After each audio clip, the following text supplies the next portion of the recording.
So there were actually some interesting questions. The first one, which I don't think you talk about, is we sort of talk about this water budget. Who determines what that water budget is?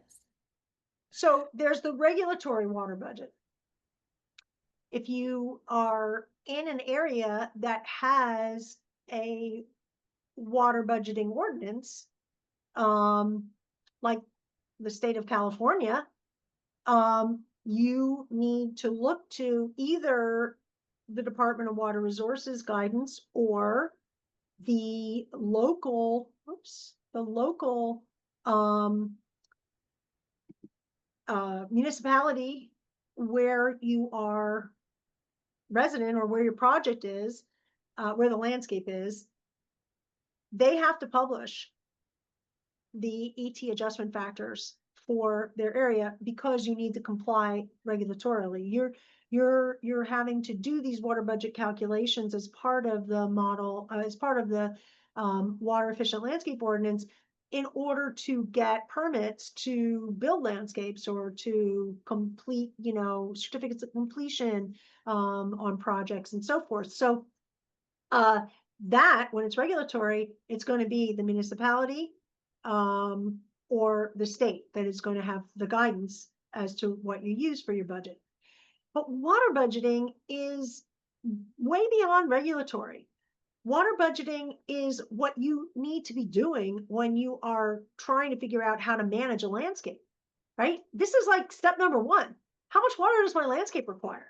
Like, you can do all the total irrigation runtime calculations you want, to figure out, oh, I need to run my irrigation for X number of minutes, blah, blah, blah, blah, blah. But at the end of the day, if you're applying way more water than you've calculated your landscape to require, something's up. So you need to know how much water your landscape requires. And that is what water budgeting is. It's this landscape water requirement calculation. Allows you to compare your actual performance, in the landscape. Okay, I was typing answers as you were talking. Another question, and a couple of people wanted a little bit of clarification. So you talked about these SLAs, and someone asked, would functional turf be considered an SLA? And it seems like we're starting to mix apples and oranges. Yeah. So And language. Yeah, language. So I don't know how functional turf is really defined. Um, it depends on where you where you are as to how it's defined. If functional turf is defined in your regulatory framework, and let's say it's defined as areas that are used regularly for sports fields. Okay, that's a functional turf. Well, then in that case, you're going to look in your water budgeting requirements for, is a sports field a special landscaped area or not? So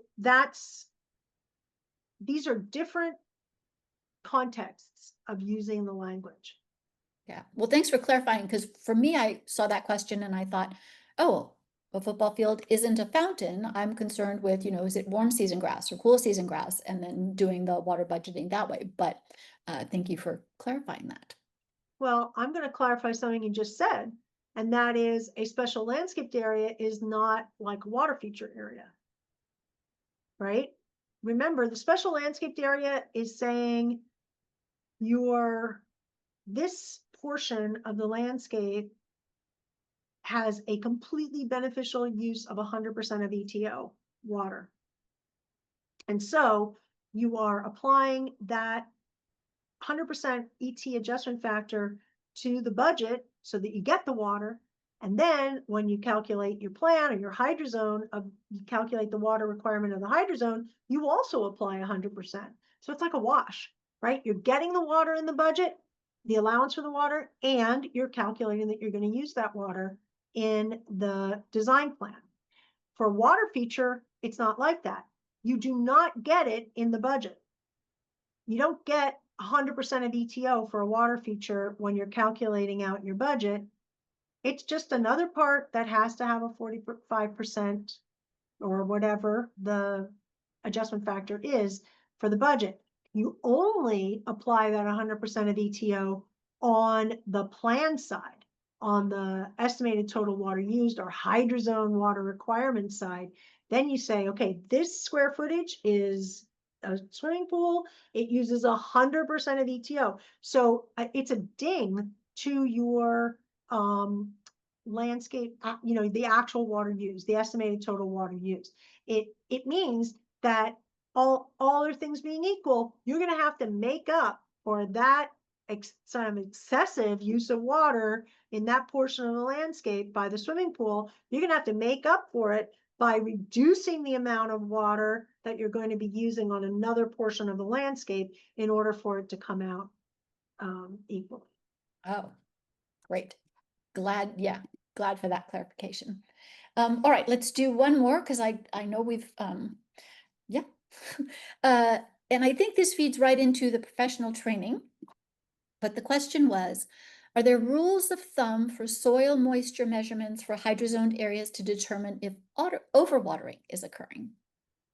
So I did a little bit of a mixed conversation when we started talking about soil, because soil is more a part of management than it is the actual calculating the water budget and the design water use. It's really more about managing to the budget or just managing to the plan. Managing your soil. And the same is true for irrigation applications. You are, when we talk about applying water to the site, we're now in the place of actual water use. We've left the world of planning, which is what the budget and the estimated total water use, that's planning. Now we're in actual water use land. And there, we use soil probes and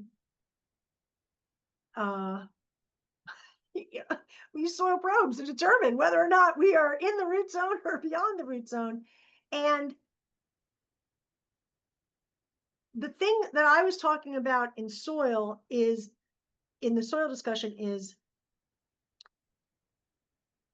landscape professionals, especially irrigation professionals, but landscape professionals in general do not distinguish between soil type and the characteristics of water moving through soil type and soil structure, soil aggregation, and how water moves through aggregated soil.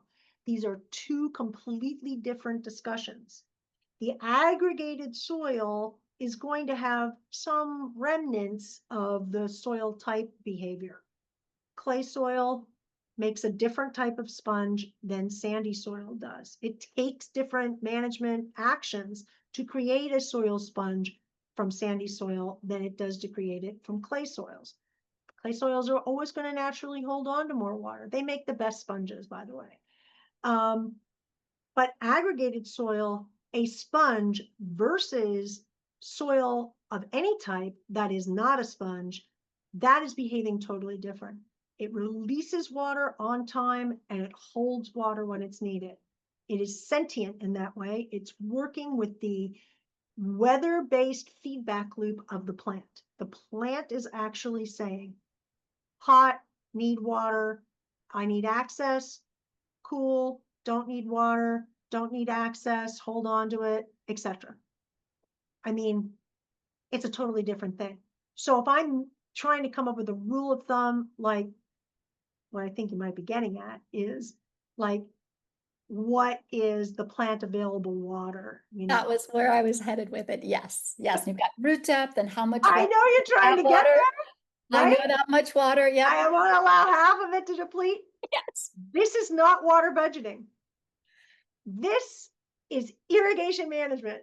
This is total irrigation runtime. That was where I pointed him. I said, yeah, that question actually feeds into another class. So yeah. But this is the challenge of talking professionally about landscapes and about water use in landscapes and plant selection and all this other stuff, and trying to turn it into these individual little pieces. A landscape is not furniture in a room. I'm going to quote that. Can you please quote that? Right.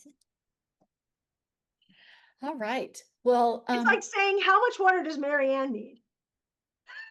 Seriously. And if Mary Ann and Pamela are in the same room, in the same place, how much water do they each need? right. And is us being together mean we need more water or less water? Exactly. Yeah. I am writing that Those are up. great questions. Yeah. So that I think is perfect. We thank you so much again for joining us. Please spread the word. Hopefully, this has been beneficial for you, and we look forward to seeing you again. We've got professional classes hosted by SoCal Gas coming up. We have another professional class in the fall, rainwater. So lots of good things coming up. Yes. And just to make sure that you realize as professionals, the classes that are labeled the Climate Ready Landscape Academy, even though they are being marketed to the general public, they are completely applicable for professionals.